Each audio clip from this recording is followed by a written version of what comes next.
Good evening friend, আসছিল আমাদের পাগলার বার্থডে, আর বোন লাঞ্চ থালিটা এইভাবে সাজিয়েছিল।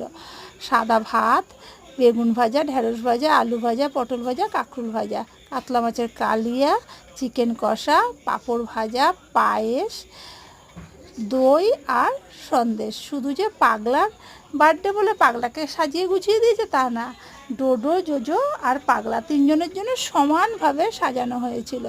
আর ওরা তিনজন এত সুন্দর সাজানো গুছানো দেখে খুব আনন্দ পেয়েছিল। যেরকমই খাওয়া দাওয়া করুক না কেন, ওদের সাজানো দেখে ভালো লেগেছিল। আর আমাদের ডোডো বাবার তো ভাত দেখলে জ্বর আসে। ওই দেখো বসেছে, কিন্তু ওকে ভাত খাওয়াতে পারবে না সহজে, খুব কষ্টে ওকে ভাত খাওয়ায় ওর মা। ওই খেলে হয়তো একটু পাঁপড় খাচ্ছে বসে। আর আমাদের জোজো বাবা এরপরে আসবে, জোজো বাবাকেও একবার দেখিয়ে দেবো তোমাদের। ভিডিওটা দেখো, কেমন লাগলো আমাকে লাইক কমেন্ট শেয়ার করে জানিও, আর ভালো লাগলো